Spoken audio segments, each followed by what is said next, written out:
Good or bad, Bal Thackeray could never be ignored. He's been out of power for 13 years, but his brand of politics has attracted imitators. Headlines today picked out 10 key snapshot moments that epitomize the life and politics of Bal Thackeray. So before we get into our big discussion, take a look at a Headlines Today compilation.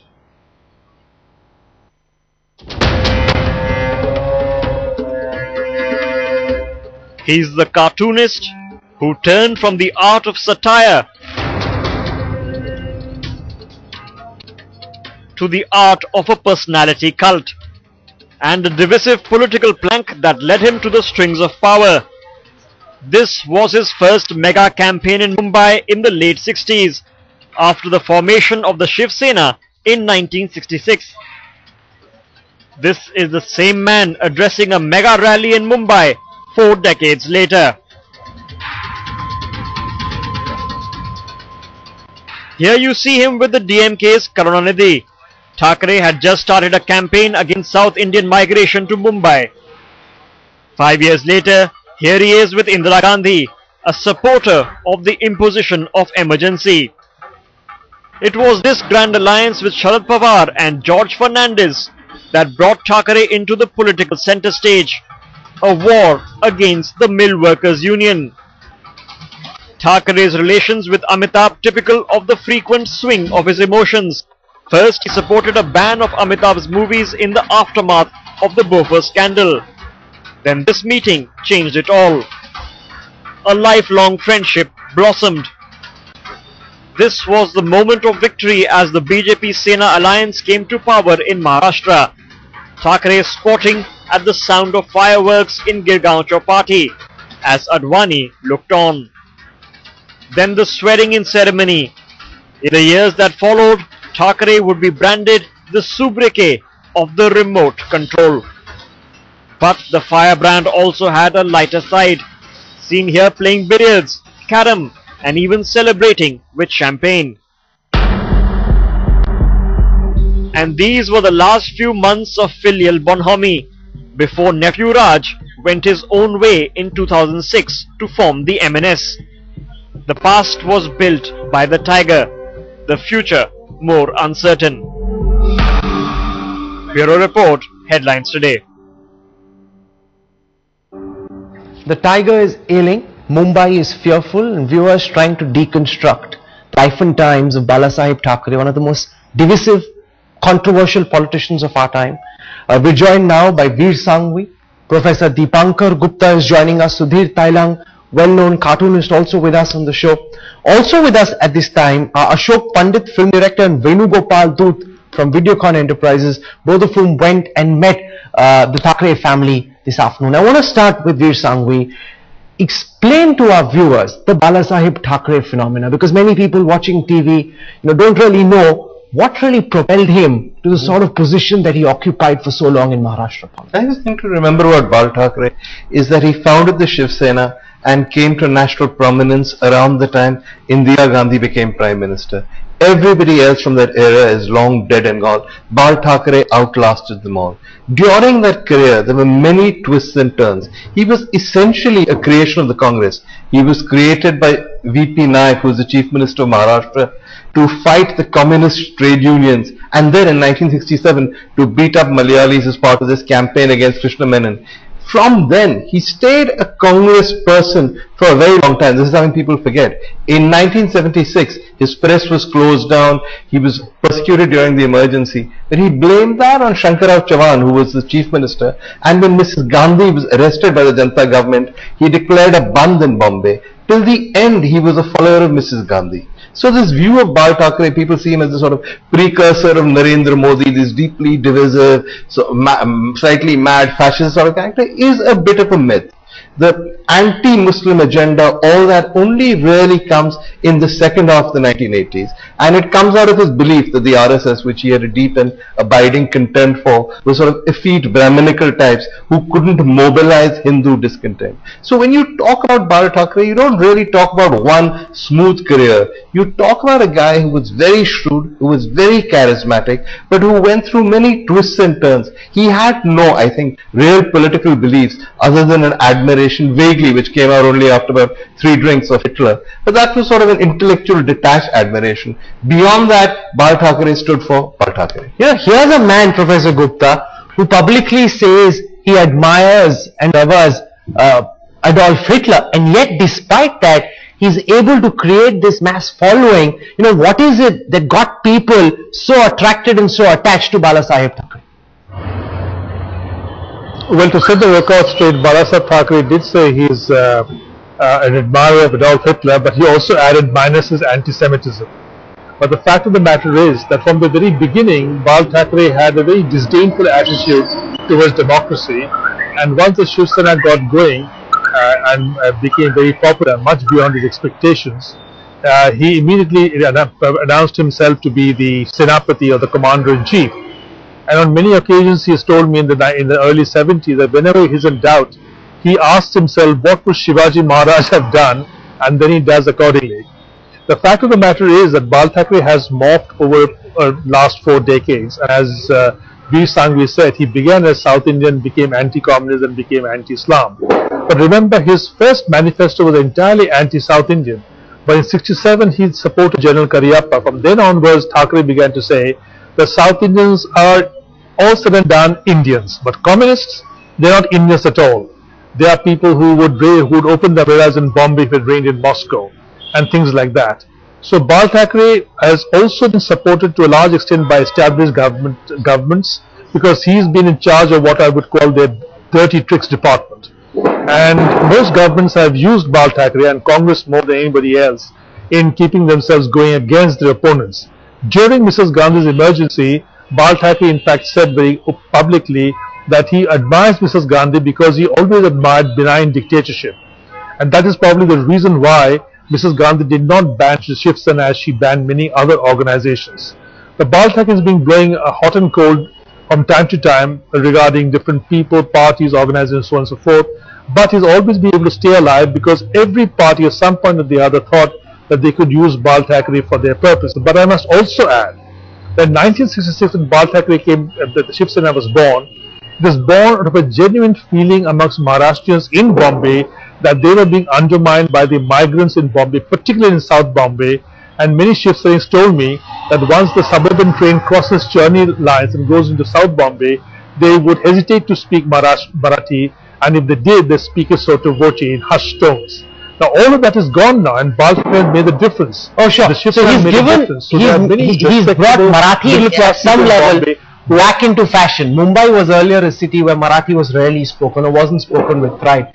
Through his machismo, through the power of his personality, he's changed that. What according to you is the greatest legacy, Veer, of Balasaheb Thackeray? Well, I mean, I dispute a lot of the stuff about Marathi not being spoken. We forget that until 1960, there was no state of Maharashtra. Bombay was the capital of a state called Bombay, which included Gujarat. So it wasn't, I mean, when he started out 65, 66, it was the assertion of a Marathi identity rather than a sort of revolt against discrimination against Maharashtrians. But that's a different discussion. His essential legacy, I always think, is that you can start out as a street fighter, you can start out as a trade unionist, move to the mainstream and become an elder statesman. Rajiv Gandhi once said to me that he thought that the Congress took responsibility for Bal Thackeray's rise, and I said why? Because he was created by Vasant Dada and VP Naik. He said no, because in 86, 87, when we aligned with Sharad Pawar and readmitted him into the Congress, we left the opposition space wide open. Who would have imagined then that Bal Thackeray would take it? And take it he did. Deepanka, what do you think is the legacy of Balasaheb Thackeray, the politician?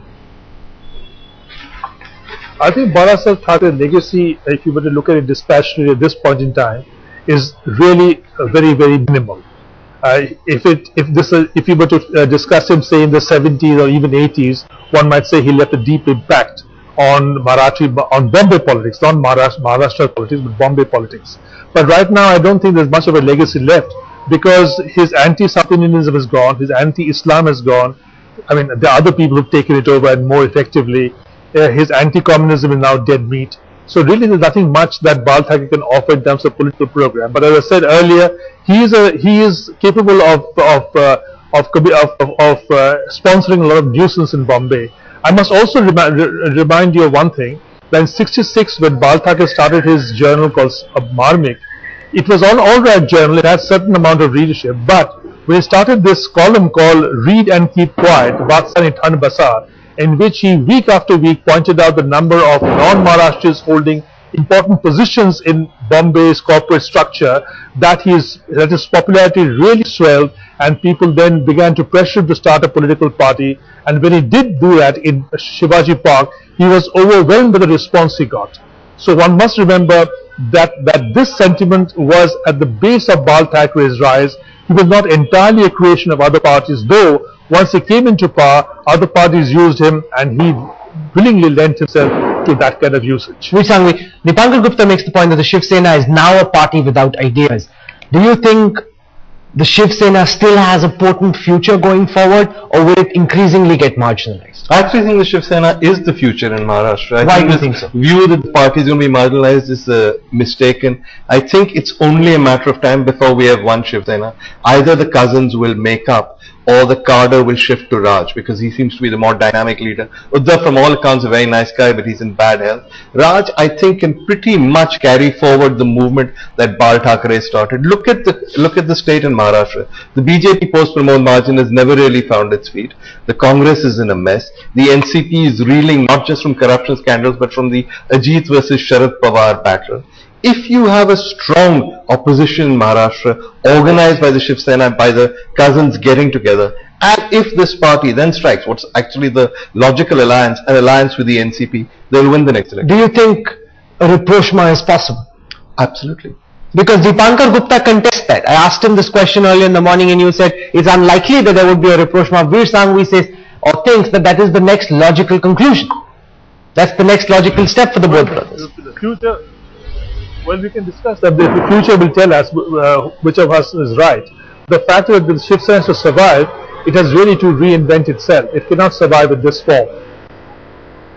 Now, why is it that you feel that a rapprochement between Raj and Uddhav is unlikely, given the fact that Raj has been spending a lot of time? He was there all through the night yesterday. He's been there today. He's coming closer. The distance that had come in initially now seems to be getting bridged. Why do you feel a rapprochement is unlikely? Now look, Raj and Uddhav are, I think, personally quite close. And as I mentioned to you earlier, these two boys were always together in the 60s. They were like brothers. So I think that element is there. I think Bal Thackeray treated them as his own children in many ways. But the fact is that we're talking politics. In political terms, the Shiv Sena and the MNS, the two of them will hardly contribute to each other's survival. There's no synergy really between the two. Because if it's MNS about anti-North Indians, it's really, slim pickings in terms of ideological fervor. So what is the MNS going to do for Marathi politics, other than the fact that there'll be parties outside who would like to use them for their purposes? The BJP would probably be hurt if the MNS was still around, so the Congress would benefit. So it's that kind of political presence that is, as I said earlier, kind of very rough margins that they'll be playing upon. Okay, let's go across to some of our other guests. I want to go across first to Sudhir Thailang, renowned cartoonist. Mr. Thailang, how do you assess Bal Thackeray's capabilities as a cartoonist? Was he a good cartoonist, or was it just his message and the fact that he reached out to people that helped him connect, at least with his supporters? Look, Bal Thackeray is probably the only cartoonist who has seen the world from both sides of the drawing board. He has drawn cartoons of several politicians, but he has himself become the subject of many cartoonists like me. In the last 30 years, I must have drawn hundreds of cartoons on Bal Thackeray. Probably you can bring out a book of those cartoons. So many of those cartoons I've done. And I must say that R.K. Lakshman and Bal Thackeray both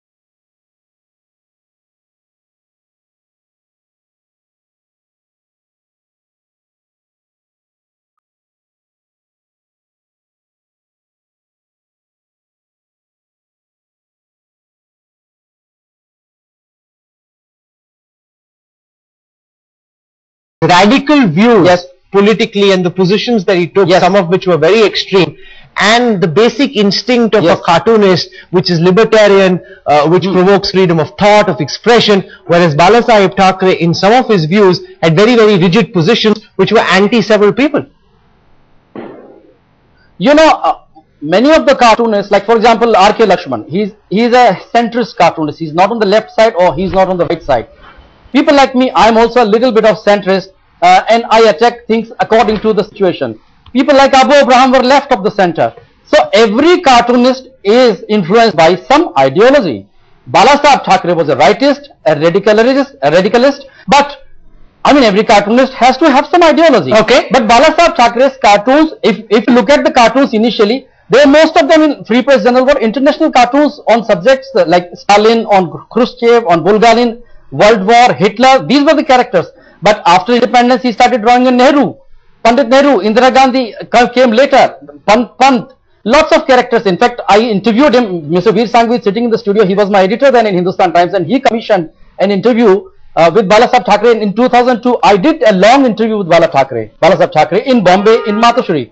And I remember he showed a different character. He was like childlike. I found a childlike quality in him. He asked Uddhav Thackeray to go upstairs and get some old cartoons of him. He wanted to show me, like a child would want to show his toys when a guest comes. He showed me his cartoons. But if you ask me about his cartoons, I would say Free Press Journal, he was a little bit amateurish. But when he started his own magazine called Marmik, I would say that his cartoons, whatever the ideology, but if you ask me about the quality of cartoons, the quality of drawings, it was first rate. Okay, Veer Sanghvi, how do you assess Balasaheb Thackeray, the cartoonist? I think he was a very good cartoonist. I think Sudhir is absolutely right. In terms of drawing, he was easily the equal of R.K. Lakshman. But yes, I think so. I think he was an outstanding cartoonist. I think we've underplayed that. I also think that while R.K. Lakshman, Sudhir Telang, there is, as Sudhir correctly says, a tradition in India whereby newspaper cartoonists take a centrist position and claim to speak for the common man. There is another tradition of satire, of caricature, of the cartoonist taking a sort of sardonic look at the world, a Gerald Scarf, Ralph Steadman kind of approach. That was very much Balasaheb's approach. He took a very sardonic, sartorial, sardonic, sarcastic sort of view of life. He had no intention of speaking for the common man, and judged on those terms, I thought he was outstanding. Just one more point. We've all talked about his being a fan of Hitler's, and I've had many conversations with him after a few drinks when he said things like, you know, Hitler, I agree, genocide maybe not so good, but otherwise what was wrong with him? But he also, and this has been commented on, what we also forget was his other great hero was Walt Disney. In 1980, he went to Disney World for the first time, and when he came back for days on end, he would talk about nothing else. Both you and Sudhir are saying that he was almost as good a cartoonist as R.K. Lakshman. Dipankar Gupta has had an alternate point of view on everything. Do you think his cartoon legacy is as strong as Sudhir and Veer Sanghvi say? I don't think the legacy part is that important right now, but I believe that he wasn't a bad cartoonist at all. But it all depends on you, whether you like to be cut by a rapier, which is R.K. Lakshman style, or hit on the head with a blunt instrument, which is more Bal Thackeray style. Bal Thackeray also used to pun a lot in his cartoons, and that also sort of endeared him to his readers. For example, Gord Sakre Chi Karki Kahani, the bitter story of sweet sugar, and things like that, which were quite catchy and so forth. But as I was saying earlier, he wasn't a man for the subtle approach. He went all out and was very blunt and foursquare about his opinions. He was always, I should say, anti-Nehru in many ways, although at times he did support Nehru. But his support for the Hindu wing of politics was, I think, always there, even before the Shiv Sena actually came into being, when he was still a professional cartoonist. One of the key aspects of the life and times of Balasaheb Thackeray, of course, is his legacy as a cartoonist. Then also there is his relationship with Bollywood, because in several occasions the Shiv Sena targeted several Bollywood directors, their films, created a massive ruckus. Despite that, Amitabh Bachchan, Shah Rukh Khan, Lata Mangeshkar, Madhur Bhandarkar, Ashok Pandit is with us on this broadcast. All of them actually went out, reached out to Balasaheb Thackeray, prayed for his good health. And I want to go across to Ashok Pandit on this. How much of this, Mr. Pandit, has to do with the fear that Balasaheb Thackeray evokes in Bollywood, the concern about a reprisal. How much of this has to do with a genuine relationship with Bala Sahib the man? Rahul, I definitely don't agree to this word called fear. Whosoever has gone to him today is out of love, affection, and especially me, Madhur, Bachchan Sahab, all those people who have gone. See, there has never been his threat to the industry. If I've done something wrong, I go in, if I go in, a lot of industry problems, I used to go and meet him. We used to go and meet him on behalf of the industry and all that. And when, believe me, when we used to go and sit with him, as Veer very rightly said, I think Dibankar said, that he was like a child. His personality, his aura, which used to come around, used to be like a father figure sitting in front of you and telling you, I think this is not right, this is wrong, this is right, and he used to convince you. He has totally been different than what his image has been portrayed out, and when you meet him in his house or in front of you, he used to make you laugh with his jokes, he used to be a satirist, his lines on politics, his lines on the industry, his lines on the actors or the directors, it was full of humor. What I would definitely like to say, Rahul, is that right from beginning, one question always rises in your mind as a filmmaker or as a citizen. Ki Bala Sahib is the only leader after the generation of Nehrus and Gandhis and Vallabhbhai Patels and Lal Bahadur Shastri, that on one call, lakhs and lakhs of people are ready to give their life for him.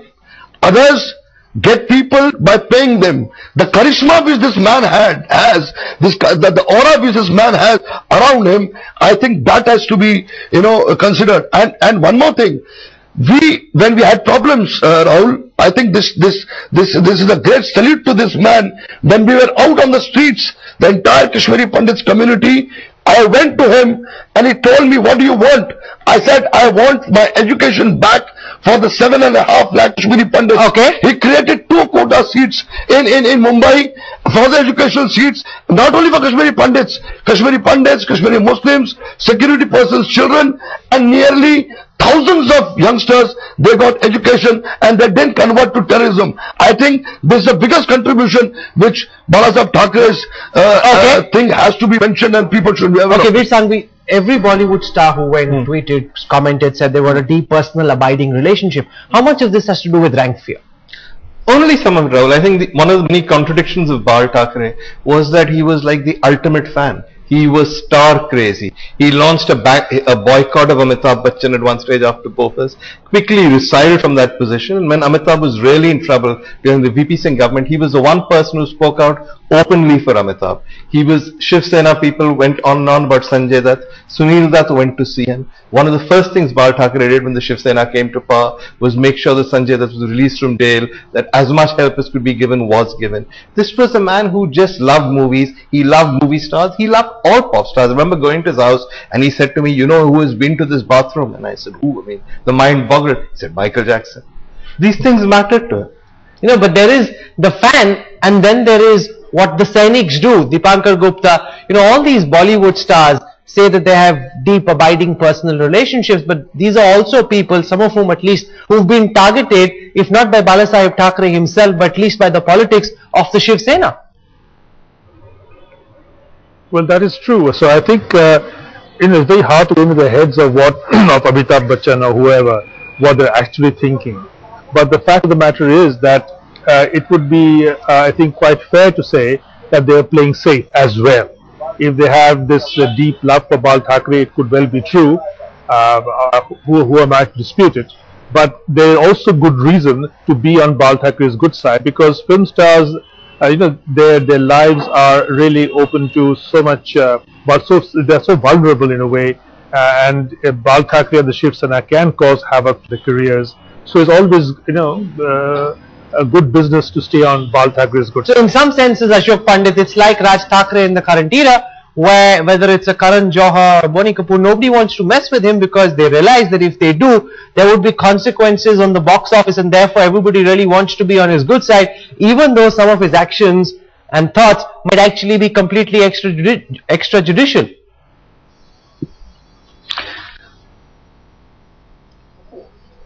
Rahul, you have to know Bala Sahib very personally, and you have to be with him for some time to understand that whoever has gone to him today is out of love and affection towards him.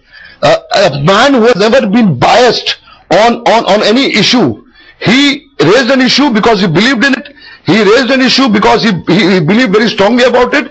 And then when the things go ahead, he used to forget those things and created a new beginning. I think that is what the character of this man and this leader has brought in so many people around him. I'm sure nobody in the industry till date to now has any ill feeling or any grudge against Bal Thackeray. Okay. Fear is a psychosis which has been created by I don't want to say media, but his personality, his persona, his workers, his people, and his straight talking without mincing words, without going into different lanes. He spoke what he believed in. He thought what he believed in. He didn't get carried away with whatever politics is going on. The Washington Post. He has his own thinking. He has his own belief. The Washington Post once described Bal Thackeray as the man who rules Bombay the way Al Capone ruled Chicago, through fear and intimidation. Mr. Doot, is that not a fact that a large part of the people who look up to Bal Thackeray actually do so out of fear and intimidation?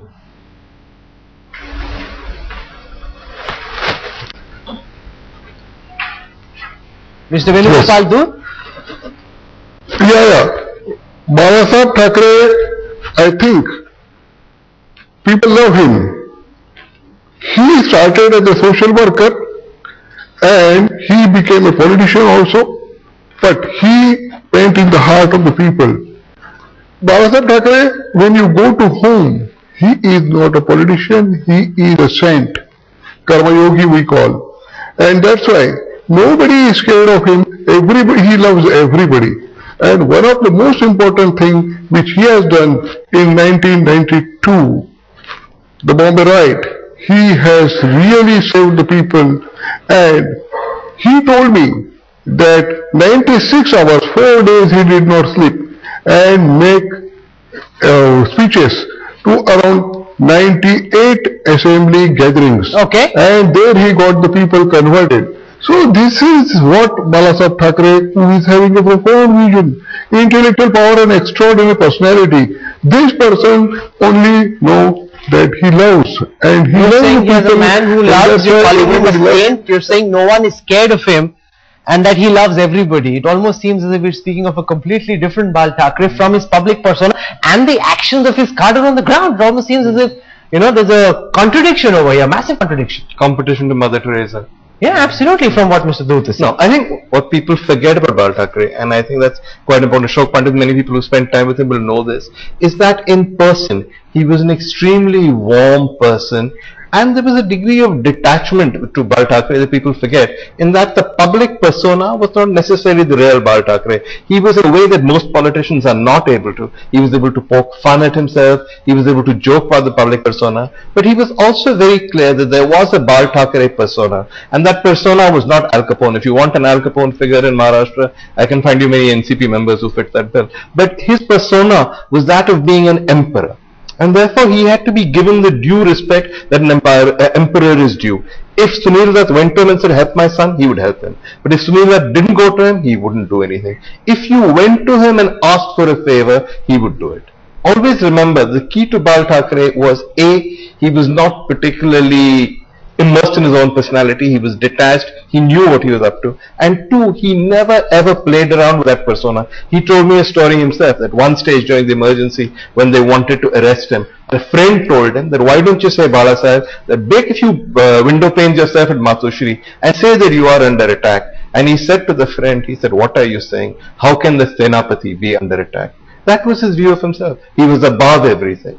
You're calling him an emperor, a man of many contradictions. Each person must decide for himself what he makes of Bala Sahib Thackeray, the phenomena who intimidated and ruled over Mumbai for several decades. We'll keep tracking the story very, very closely. To all my guests for joining us with your own unique and individual perspectives, thank you very much. Everybody hoping, of course, that Bala Sahib Thackeray pulls through and recovers. We'll keep tracking his condition. We're slipping into a break. News and updates continue when we come back on the other side. Stay with us. We're back.